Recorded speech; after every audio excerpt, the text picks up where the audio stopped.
Hello, hello, hello, hello, hello, ladies and gentlemen. It is your boy HMK once again, and welcome back to the Fifth Dimension. We're gonna talk about the first few hours of Xenoblade Chronicles 3. Where do I begin? I'm telling you guys right now. This will have very low story spoilers. It will have one story spoiler because I find it's not even that big of a deal. I'm just saying it because I find it fucking hilarious, right? There's all of this. This is what the Fifth Dimension is about. We're gonna gush about Xenoblade Chronicles 3 because this game, like, I've only played the first few hours and I'm still like the screen is still Xenoblade 3 and I'm like, yo, I need to keep playing this game. Like it's crazy because, like, you know, Xenoblade Chronicles 1, when the whole training wheels segment happened, like, okay, it was pretty good. Xenoblade Chronicles 2, that training wheel segment was kind of atrocious, but after you got past it, ooh, it opened up. But 3, the pacing of the training wheel segment, the pacing this time around is so perfect. Like, chef's kiss. Like, oh, like, God, bro, just give. I was like, give more to me now, but like, we're gonna talk about this. So, I'm gonna get right into the slight story spoiler really quick. And then I'm gonna tell you where we're at, and then we're just gonna get right into it. So the slight story spoiler is that Jiruto in the Discord was like, I'm like, all right, guys, it's time, Fifth Dimension time, like, it's time, right? And then Jiruto's like, it's Morbin time, and I'm like, funny you should say that, right? So like the first main bad guy that you see in the game, like, he's all over the trailers, like the guy with the big purple dude with the sharp teeth or whatever. His name is Mobius, and I'm like, no, you guys don't understand. Like, it's not Morbius, but it's Mobius, so it's close enough, bro. I was laughing for like an hour. I'm like, there ain't no fucking way. There ain't no way. So I'm like, oh, guys, look, it's Mobin time. So now every time I interlink, I'm just gonna call it Morbin time. I don't make the rules. The game did it. They did it. I don't make the rules. It's Mobin time. Every time we interlink, it's Mobin time. That's it. That's the new name. I'm sorry. I don't make the rules. Right? So let's get right into the skinny of it. All right. To let you guys know what the limit of what we can talk about when it comes to this stream of the first few hours of Xenoblade Chronicles 3. Listen, I like to take my time. You guys already know I'm very meticulous or whatever. I literally just got to the part where I could start swapping classes. Right? That's where I'm at right now. That's the limit, right? I just got there. So now we can talk about all things like beginning of the game and there, right?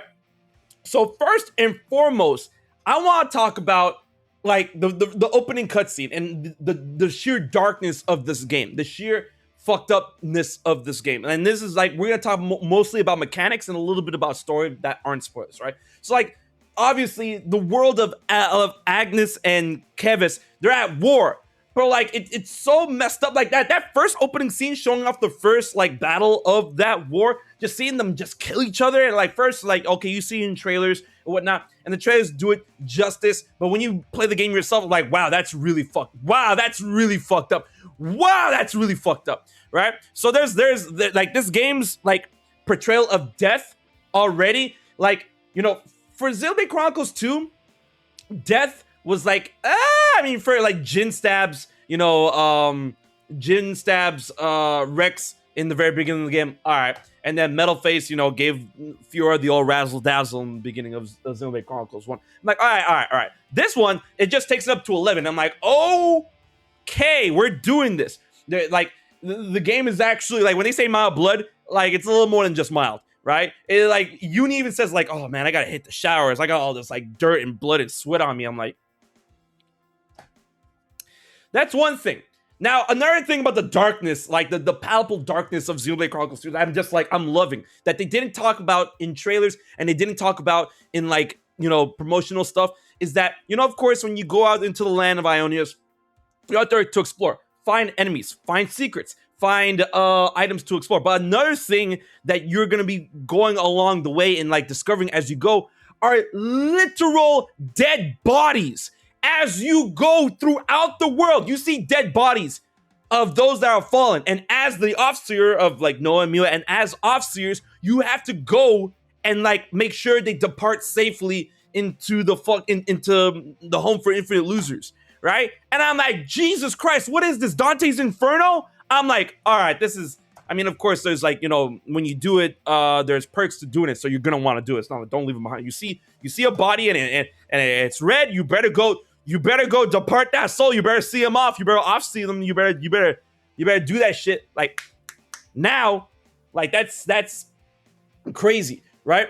And then like that's like the whole sheer darkness, and of course skirmishes is like a really cool fun feature in this game where like you come into contact with skirmishes like warring factions of Agnes and Kevs. You choose a side, you help a side, but what's cool is that I was always under the impression that it was only going to be them or a faction fighting monsters. In the game itself, you can actually go into a skirmish of two monsters, and then of two like warring monsters, and then you're like, oh, which monster side am I gonna help, right? And I'm like, okay, Monster Hunter, all right, and there's so much to talk about. So far from where I'm at in the story, in terms of I just got class switching, like I've seen a lot of the world, but the world is massive, and I'm out here like this. I'm out here like a turkey, like this. I'm like, okay, all right, here, like sensors set on fun. Let's see if I can recognize anything from Xenoblade 1 and 2. I was like this. Like it took me forever to get from point A to point B in this game so far, and this leads me to my point. The game so far is truly seamless. There is no exchanging of rooms like Xenoblade Chronicles 1 and 2. It's like, so far it's like Xenoblade Chronicles X. And I'm like, how? And then that leads into the question of how. And the reason why I asked the question of how is because this game is actually running like really well. It's running like stupid well for some reason, right? And I'm like, how? Right? Especially since the world is seamless so far, and I'm like, yo, Monolith Soft. This is the Xenoblade stream. We're talking about Xenoblade, but this like their mastery of how open worlds work, going from Xenoblade Chronicles 1 to Xenoblade Chronicles 1 X2 and now 3. Just like their mastery of this has really got me high hopes on how better Breath of the Wild 2 can run, right? Because this game, trust me, I love the Switch, right? But like, I'm gonna be looking at a certain game, I'm like, yo, how is a game like this running? Like, how are you able to run this on the Switch? That's insane, right? And I've got to the point where I have like 6 party members, and I'm fighting, and I was literally 6 party members, a skirmish of 2 warring enemies, right? And the game still, like, for me, it still ran at 30. It's stuck at 30. And I'm like, this is actually impressive. Wow. Right? And then the music so far. The music is so good. I'm going to tell you this right now. So, like, I booted up the game, right? And I let the music play in the, like, oh, please press start or press any button or whatever. Because I did that for Xenoblade Chronicles 1. And I'm like, oh, beautiful. Right? I did that for Xenoblade Chronicles 2, and I'm like, oh, that's the spice, right? I did it for Xenoblade Chronicles 3, and I'm like, all right, I'm strapped in. I'm gonna be here for like 10 minutes. I'm listening. I'm listening. All right, I'm listening. Now, keep that in mind. For those that don't have the game yet, I'm gonna tell you right now, the menu in Xenoblade Chronicles 3 has to be the first rival menu, in my opinion, because that menu is dangerous. That has to be the first rival menu to me for Persona 5. Like, Persona 5 has the best menu, the best UI ever, right? The menu in Xenoblade Chronicles 3, that shit is hella dangerous because it's beautiful, it's dynamic, there's so much going for it. And like, it's really nice, eye-popping. Everything's easy to find. Everything's easy to like digest and whatnot. It's just like a really cool way of like traversing the menu. But Xenoblade Chronicles 3 probably has the best menu theme I've ever heard in my life. And I'm like, when I load up the menu, I'm like, nah, this ain't fair. This is not fair. Nah, this ain't fair. This is not fair. This ain't fair. I'm like, how do you expect me to get off of this? Like, how do you expect me to like get off my menu? This ain't fair. This ain't right. No, you can't do this. You can't do this to me. I'm sorry. Like, what? Like, what? That shit was crazy, man. But with all that being said, like, going off the beginning of the game, going into, you know, like where I'm at, like I've said before, the pacing of this game in the beginning, because like, you know, this is something that JRPGs usually suffer from, and Xenoblade was not exempt to that. Xenoblade Chronicles 1, 2, Torna, Future Connected, right? JRPGs in general, like they sometimes they drag or they trudge or they struggle in the beginning when it comes to like, okay, listen, you know, this is probably the first time we played a game like this, or this is the first time you're ever playing this game. We got to show you through the ropes. We got to train you. We got to get that mentality going on, blah, blah, blah, blah. This game does it ever so seamlessly and ever so perfectly, to the point I'm like, wow, like I'm learning everything I need to know about the game, but I'm also playing the game in like a really good way. And it's like another thing that like I guess it didn't really dawn upon me until like I'm saying it now, but the loading in the game is actually really good.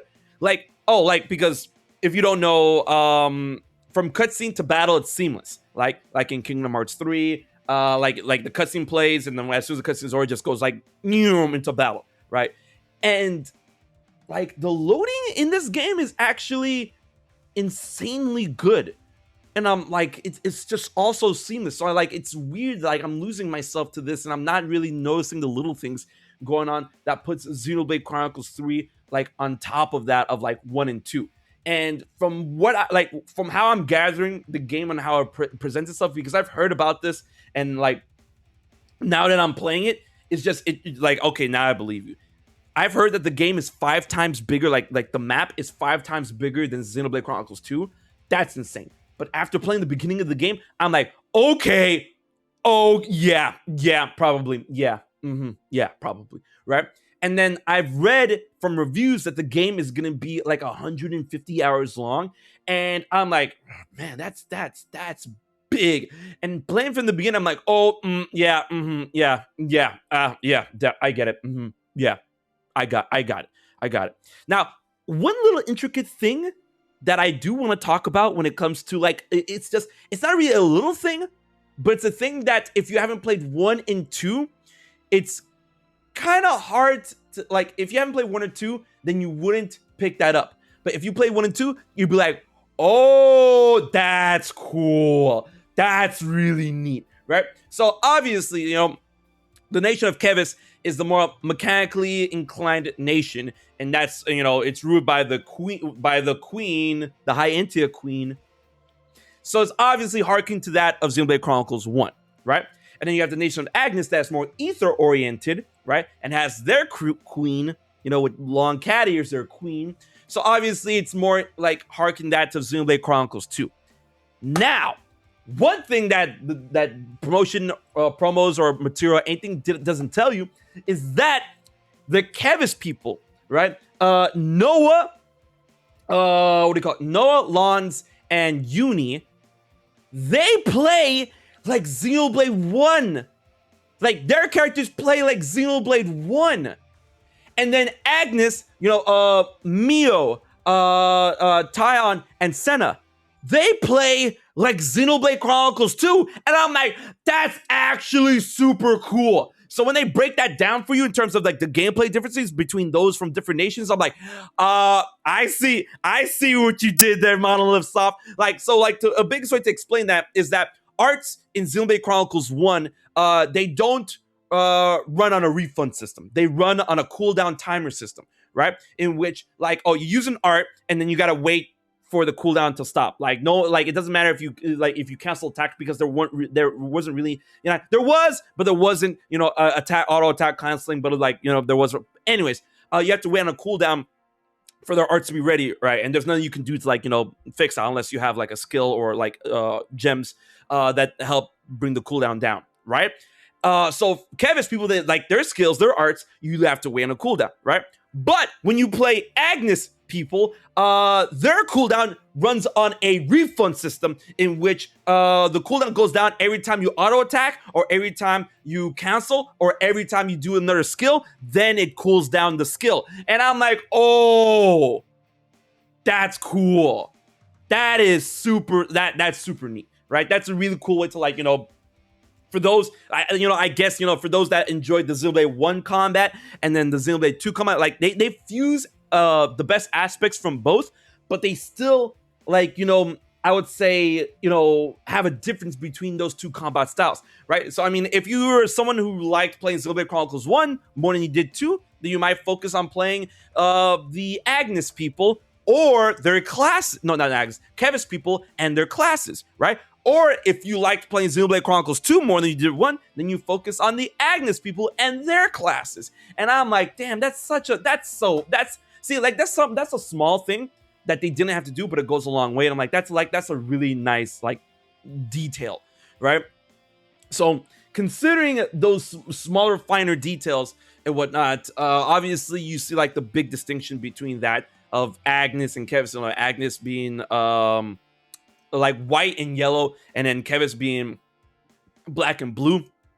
And what's another cool thing that, like, if you haven't noticed, that Noah's eyes are blue, Kevis, and then Mio's eyes are yellow, Agnes, right? And then in the very beginning of the game, it really, really, really makes you know that, like, oh, what world one is from the other in terms of how the game starts. Like, there's a cutscene, and then when you see the cutscene, you're like, oh, yeah, I get it. Just like yellow, blue, Dune. And I'm like, that's pretty neat, pretty spicy, right? But let's talk about that gameplay a little bit, right? So the gameplay, the way it runs is that, Xenoblade Chronicles 1 had, like, all the arts to your disposal, like, all there and whatnot. The gameplay, like, runs a little bit more off of, I would say, Xenoblade Chronicles 2 command menu, which is nothing wrong. I honestly like that command menu a little bit better, right? But there's a ton of arts you can choose from and, like, swap between, like, once you get to the menu and whatnot. And then, of course, you have, like, the big boy arts, in which you have to, like, fill up that big boy art and then just go for it. That's very similar to how, like, the 1, the 2, the 3, Xenoblade Chronicles 2, but there is no 1, 2, and 3 yet. I don't know. I'm at a certain point in time, right? So it's really cool to see how the gameplay, like, really functions and goes down. And another thing that's super, super cool, that's like this game. That's why I tell people. This is why I tell people to try and play Xenoblade Chronicles 1 and 2 before playing 3. Because there's so many little aspects of 3 that is literally a love letter to Xenoblade Chronicles 1 and 2's gameplay, right? Because, and this is something that they didn't tell you in promotion, because in promotion, I honestly thought they were just going to go off of,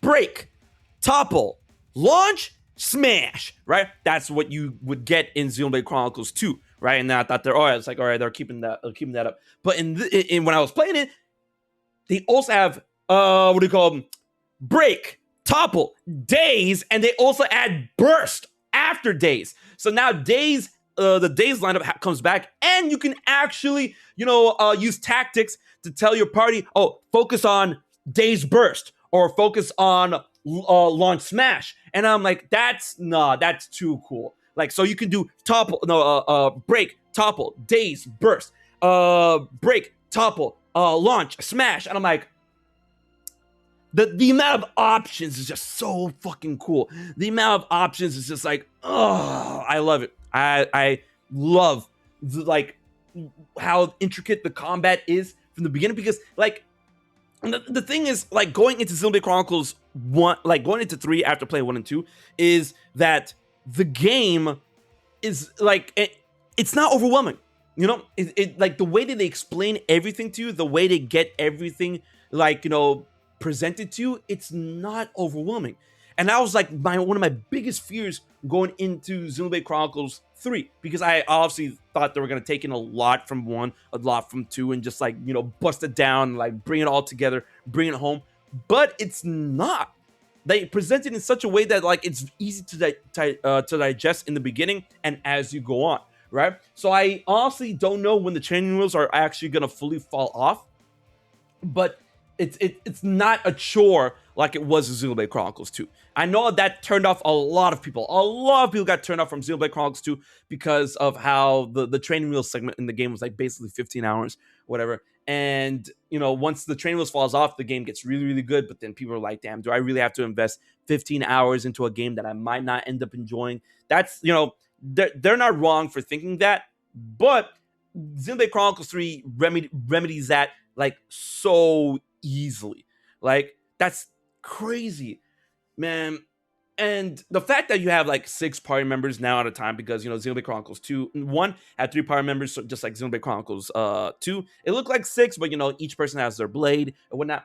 Having 6 party members and then 7 once you get to that point, it's so liberating, because it makes the gameplay not only that much more richer, but it gives a lot of confidence to people that haven't played these games before, or feel like they might get overwhelmed, or they might not be able to enjoy the game going forward, right? Like, I feel like those that like to play on easy mode, I feel like they'll be able to get by once they have all 6 party members, which is not very long after the game begins, as they go on in the game during normal mode, right? So that's something also to consider about. Like, there's just a lot of consideration in Xenoblade Chronicles 3 that I feel was missing in both 1 and 2. There was a lot of quality of life changes that they added in Definitive Edition of Xenoblade Chronicles 1, but man, oh man, this just blows it out of the park. And it's weird. There are a few games. There are a few games that people play and that I've played, that once you play from the beginning, you're able to tell when something is super, super special, and then that you're like, oh wow, Game of the Year material, maybe, possibly. And Xenoblade Chronicles 3 is looking like that. I feel like this is it. Like, it's crazy to see how far Xenoblade Chronicles has come from the first game, Operation Rainfall, in terms of getting the game over to the States. And now we have Xenoblade Chronicles 3 on the Nintendo Switch, and this game is playing phenomenal so far. And the colors, the music, the presentation, the art style, the voice acting is so good, right? It's so good so far, right? And thankfully, there is no annoying lower light function. Remember in Xenoblade Chronicles 2, when places got too bright, the game would lower the brightness for you automatically. I'm like, why? And you can't turn it off. I'm like, why? Why would you do that? Stop that. Get some help, right? Now, one thing, it's not really that much of a complaint. It's there, and I'm like, okay, I get it, but it's all right. It's not really a complaint. But one thing that I'm like, hey, that's kind of funny, is that you can legit get dirty, right? And your clothes can get dirty over time when you're in more combat, and then when you're at rest spots, you can actually clean your clothes in order to look all fresh and nice again. And sometimes that shit looks actually muddy and whatnot, and there's dirt on their faces, there's mud caked up on their jackets and stuff. I'm like, that looks grimy. I don't like looking at that. And I'm like, I like, it's the immersion. I get it, and you can wash it off once you get to rest stops. Fine, cool. But for me, I'm like, oh, that's crazy, right? Now, personally, when it comes to Game of the Year material and how I'm gushing over this game, is that I've played Elden Ring. Elden Ring is an amazing game, and I'm still playing it, and I'm still having fun with it, and I'm still enjoying this massive world, all the secrets that Elden Ring gives to me and whatnot. And it's a phenomenal piece of work, right? And up until now, I'm like, okay, no game I've played this year is not even in the conversation. No game I've played this year that's come out this year is in the conversation for Game of the Year aside from Elden Ring, right? Until today. I'm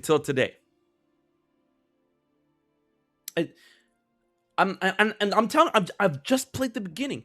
And this is the beginning. If I'm loving this game from the beginning, and I haven't even met my first hero yet, and I haven't even got into massive swapping or gem crafting or any of that, I'm like,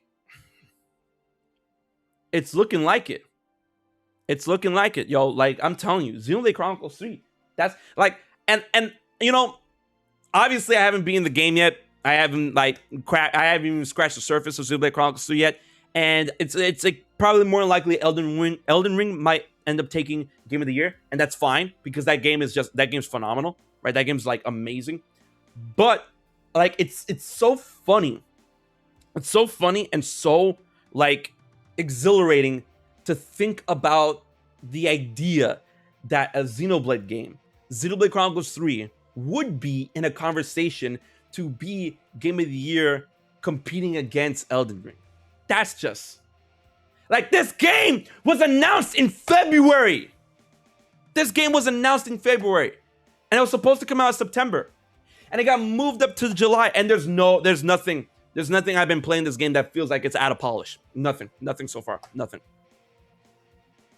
Like that's crazy, right? Xenoblade Chronicles 3 is this is something truly special. I'm out here like, where my controller at? I'm like, this is crazy. Like, I can't wait to like really get more in depth with the game in terms of like the characters I'm getting interact with. You know, like I've seen cutscenes with Ethel. I've seen cutscenes with Ethel, and I'm like, oh, I can't wait, because not only does she look like a great unit, but she also has a great design. And I'm like, the twin swords give it to me, and I can't wait to interact with Gray whenever I get there. Like, once I get to Gray, I'm just like, oh yeah, Ebony, Ivory, oh, like, because I was really scared. I was really scared about how like the whole like I liked the blade function in Xenoblade Chronicles 2. I liked getting blades. I like getting more abilities, more like options, more gameplay, all that stuff, leveling it up, and all that good jazz. And I'm like, how's Xenoblade Chronicles 3 gonna like, you know, sate my desire for that? And I'm like, oh, collecting heroes, getting those classes, mastering the arts, having those arts being able to be used on any class as long as you master the art. I'm like, I'm about to use the guns and bash someone's head in with break edge and shit. I'm just like, oh, guns. Oh wait, guess what? I mastered break edge. So like, you know. The like optimization wise, the game is actually like, all right, so things you have to consider, you know, it's the Switch. It's a Xenoblade game. It's an open world, so far seamless adventure, because I have yet to exchange rooms. That I have yet to like go from room to room, black screen, loading. I've yet to do that because the world so far is seamless, like in Xenoblade Chronicles X, right? So considering all those things, right? The optimization, considering all that, is actually insanely high. It's insanely high, right? For Xenoblade Chronicles 3. It's crazy, right? I'm like 7 hours in, and I've yet to experience a frame rate hiccup, right? I had texture pop-ins, but nothing that ain't no biggie. I've had texture pop-ins, ain't no biggie, right? I've yet to see any drastic, graphical drop, like from, you know, because I heard that the game actually can get as low as 540p. I've yet to see that, and it's optimized crazy well. Like, Monolith Soft has, like, you know, they're truly, slowly but surely, if not already, masters of the craft of this technology, right? Technology, it's crazy, right? Loving the CM Punch shirt, yo, you know it, the original, yo, best in the world, right? And this world, like, you're gonna look at this map, right? Because obviously you're gonna see the first area of the map, and then everything else is just cloud. It doesn't let you back up, which is actually, does it? Hold on. It doesn't let you back up. So you got no idea. You have no idea, right? So like this world looks like insanely big. And like so far, I can only recognize the Makana sword, the fucked up Uriah Titan, and I want to go on a limb, and I think I saw the Gormati Titan head somewhere. I'm like, maybe I've just, like, if you guys weren't here earlier for the stream, like literally in the beginning of the game, like exploring, I was looking for all this shit I could recognize. I was looking for it, right? And like that's why I say to those, and like I want to ask you guys really quick in the chat, who here was able to beat Xenoblade Chronicles 1 and 2?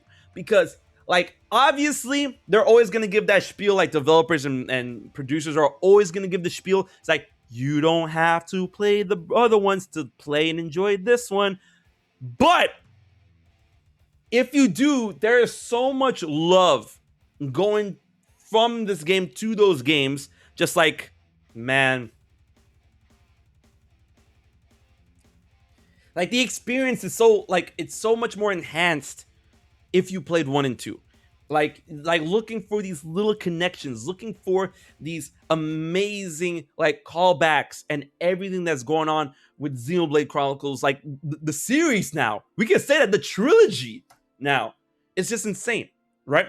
And, you know, obviously the queen of Agnes and the queen of Kevis, they hearken some memories. And seeing what they're doing now, or the perspective of what's going on with this world now, it's just insane. And I'm telling right now, I'm not gonna spoil it. I am not gonna spoil it, right? And this just could be, I'm not gonna say what happens, but I'm just like, this is what I was thinking when I saw this cutscene. I like, yo, am I bugging? I'm like, I saw a cutscene, and I'm like, and then obviously you don't know who it is, but I'm like, hey, is that?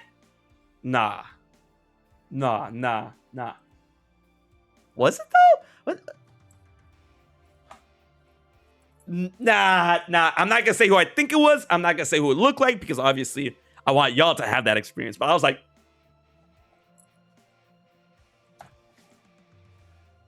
nah, maybe. But, like, that's the joy of this game, right? So like that's the type of joy that you wouldn't be able to get or fully understand unless you play the first 2 games, right? So like look at the box. Look, like the box, right? All right, let's read the box, right? Live to fight to live. 2 countries locked in eternal battle. But whom does their fighting serve? Solve the riddle. Save the future. Solve the riddle. And this is a riddle. Like, yeah, sure, it's a riddle of the game, but no, the riddle goes beyond this game, my friends. The riddle goes beyond this game. This is a riddle. 22 years in the making. 12 years in the making. Yeah, there you go. There's a riddle 12 years in the making. 22. Where was I? I'm bugging. This was a riddle 11 years. 12 years in the making. 12 years. 12 years. Like, I'm just ready to like see what else this world has to offer. I mean, I've already seen cutscenes of like different regions and stuff. I'm like, obviously it's cutscenes of regions I'm not at yet. There's a desert region. Of course, we've seen promotional material for the desert region yet. I have no idea if I'm gonna get there or not. But the thing is, I feel that this game can truly like have its like agriculture and its like temperance and its like, you know, land really change on a dime, considering that obviously this is like a combination of the landscapes and the worlds of Xenoblade Chronicles 1 and 2, right? Because the area I'm at right now, which is very early area, like I literally got to the area where it's a nice big field and you can see Uriah in the background, you can see the Macaw in the background, but then aside from seeing the Macaw in the background and seeing Uriah in the background, if you look up, you're like, hey, that's one of the ridges from Garo Plains. Yo, what the fuck? Like, it's insane, right? So there's so much to like gather, like actually physically within the games. Like obviously you're gonna want to go out and gather items and materials and whatnot. And thankfully the game actually does a better job at designating materials as you go on into the world than X and 2 did, and definitely better than 1 did, right? So that's cool. So like, you know what you're picking up, but like it's also as a player thing, like seeing all of this like landscapes and scenery that you're able to recognize from the previous 2 games, and that's just amazing. Now let's dial back to the gameplay. The gameplay is so satisfying. It's so fast, so liberating, and guys, it's crazy to have a gameplay system that I love from 1 and 2 and add one small thing to that gameplay system and make it just like, oh yeah, now like we're past the 5th dimension. We're in the 9th dimension now. Like dodging, like fast stepping in Xenoblade Chronicles 3 is amazing.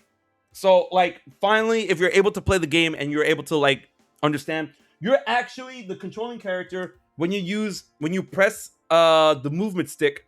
No, not the movement stick. When you press this stick, you're able to initiate like a fast sweep, like a dodge, in order to reposition yourself better for attacks that require you to like attack from behind or attack from the side or anything like that. That function alone is so good. It's so good, right? That shit is like like that alone changes up the gameplay and makes it so much more better. Like there are people that complain that like Xenoblade Chronicles 1 and 2 gameplay is not really for them just because of how slow the characters move, how slow they sometimes attack, how arts require you to auto attack in order to get the arts back, and then you have to reposition yourself in order to get the best out of your arts in 1 and 2. That was like a big complaint, right? But in 3, bro, I'm Noah, right? And I'm out here just like, all right, I'm gonna go ahead and do my front my front AoE, right? And then okay, I'm ready with my overclock buster. So you know what? Let me start a chain. I'm gonna reposition myself from the front to the side at a flick of a switch. Vroom, reposition out of like literally you can cancel out of repositioning like side swipe, bam, break. Activate topple, activate daze. All right, overclock buster. Reposition yourself to the back. Edge poke, whatever the fuck it's called. Like extra back damage. And now that you can swap between all of your party members at any time during gameplay, during battle, out of battle, you can swap between them at your leisure anytime you want. And it seems it's not like there's like weird, stupid loading thing. It's just like bam, bam, bam. It's faster. It's faster than Final Fantasy VII Remake. How? Hello? It's faster than character swapping in Remake, right? So like bam, bam, daze, swap to Mio. Mio like does the buff she gets in order to like dodge more but like lesser attack. Swap to Tyon, drops the evasion field on top of Mio's already high evasion, just like rah! And then Mio's like, oh, Mio's busted, by the way. Mio's busted. Like she gets her arts back, like she doesn't do a lot of damage, but she gets her arts back like too good. All right, you go to Tyon, you drop the evasion field. You switch to Uni, you drop the attack field. All right, like Senna and Lance, do your thing. So good. Oh my god. And these are just the starting classes, by the way, ladies and gentlemen. These are starting classes. I have yet to get any more classes than I do now, and I know that you guys are gonna go stupid crazy with all the classes you're gonna get, and I cannot wait to see all of your intricate builds when it comes to like, all right, I like to use the gray class, the gun class, but then I also take my master art from this class and I like to put it on Uni and I like to give her these gems. And I'm like, I can't wait to see how y'all like customize this to the wazoo and back.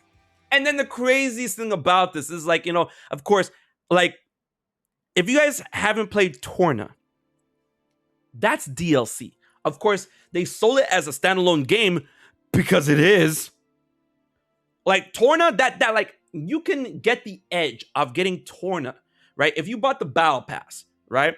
The expansion pass, when Xenoblade 2 came out, then you get Torna for the cheap. Because if you bought Torna a standalone, then you have to pay a little bit more, right? But if you were able to be preemptive and get the expansion pass and then get Torna later, I'm like, oh! I'm not even joking if you guys haven't played it. I'm not joking. That's literally a whole other game. People are like, oh, people say DLCs are like a whole other games, and it's not. No. This is a whole other game. This is a whole other game, right? So, with the expansion pass of Xenoblade Chronicles 3, having something like that, that's going to come out in winter 2023, and after playing Torna and Future Connected, I'm confident in Monolith Soft, just like, oh, I'm ready for a whole ass other game too. I'm ready, man. That's so cool. It's too cool for school, right? So like, it's so funny how I've had individual issues with Xenoblade Chronicles 1, and individual issues with Xenoblade Chronicles 2, right? And so far,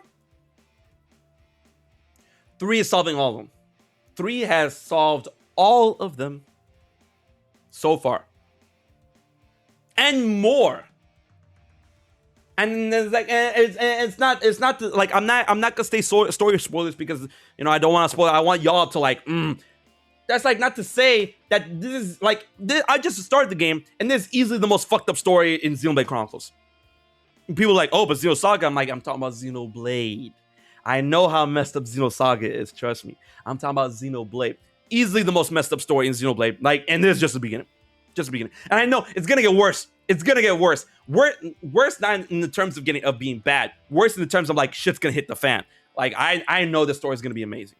Everyone who's been reviewing it has said that this is a masterclass in gameplay, storytelling, presentation, all that stuff. And I'm like, I am ready to strap on in and feel the cheese. Like, this is actually insane. Like, I honestly, like, trust me, like, I love Xenoblade. Like, I'm gonna go out, I love Xenoblade, right? I love Xenoblade Chronicles 1, I love Xenoblade Chronicles 2. I thought they were phenomenal games, right? But going off those 2 games, like, and there's something with all types of games, right? Like, do you agree with me? Like, all types of games that you play in terms of games in a series, right? You get the idea and the feeling of where the ceiling could be for a next game, right?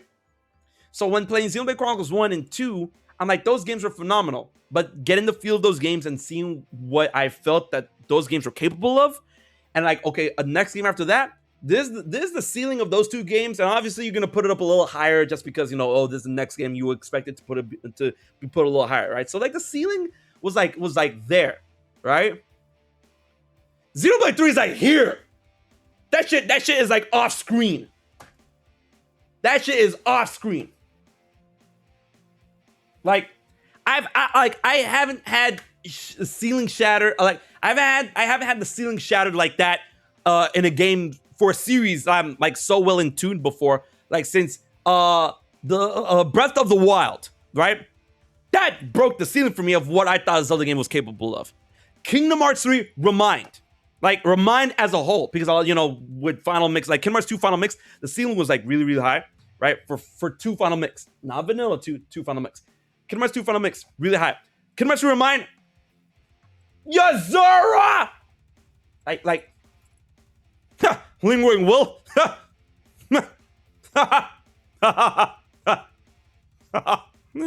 Right?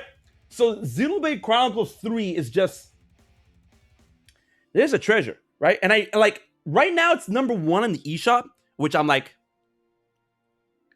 I just hope that this game I hope this game is gonna do phenomenal well. Like guys, like if you love RPGs and if you played Xenoblade Chronicles 1 and 2, I mean obviously if you played Xenoblade Chronicles 1 and 2 and you love those games, I know that you're like ready to like, I know you guys are ready to like when you get the chance, right? But if this game has piqued your interest at all and you haven't played the other 2 and you want to give it a shot, this is it. Like, this is it. I said for the longest that Xenoblade Chronicles 2 was one of my favorite Switch games of all time.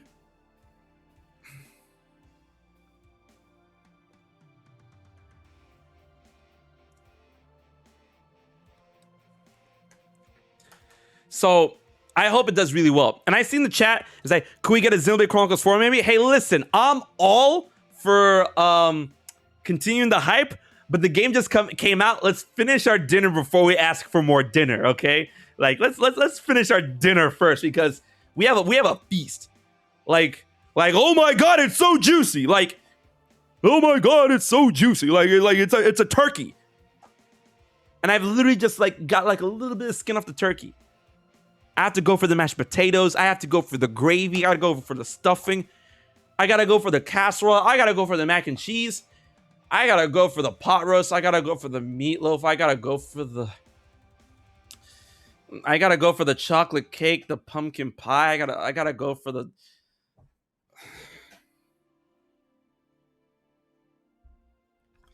This is truly something. This is something worth everyone's time. Like, this is something worth everyone's time. And, you know, it just, like, it makes me really, really, really hopeful and hypeful. And it makes me, like, believe so much. Because, obviously, I believed in Monolith Soft's ability, like, out of the wazoo already. Like, I believe in them, right? In their own works and how they handle other games, because they help a lot with Nintendo. They helped with, you know, Breath of the Wild. They helped with Splatoon 2. And just, like, now that they've got their crown jewel out and about, of course they're going to be developing the expansion pass and the next, like, adventure at the end of the expansion pass. But that just really makes me like, yo, Nintendo got some good hands in their pockets, right? Breath of the Wild 2 about to go crazy. Splatoon 3 is about to go crazy. Like, after seeing, like, not only the masterclass in presentation, story, music, gameplay that they've done so far, the thing that's impressing me the most right now, I have to say, is the optimization. Is the game how it runs on the Switch. And I'm running a Gen 1 Switch. I have a Gen 1 Switch. That shit is warping. I should really get it replaced soon. It is warping. Like, no, it's not even a Gen 1 Switch. I have a Gen 0 Switch. I have a Switch that was given to me by Nintendo before the Switch came out in February. I have a Gen 0 Switch. And this shit is running beautifully. And that just really makes me hopeful and hypeful for, like, how Splatoon 3 and how Breath of the Wild 2 and how every other game that has Monolith Soft's hand in it, how it's gonna run and how it's gonna be optimized and how it's gonna, like, you know, impress y'all to the maximum. Because this is impressing me. Like, this was just, oh my god. That's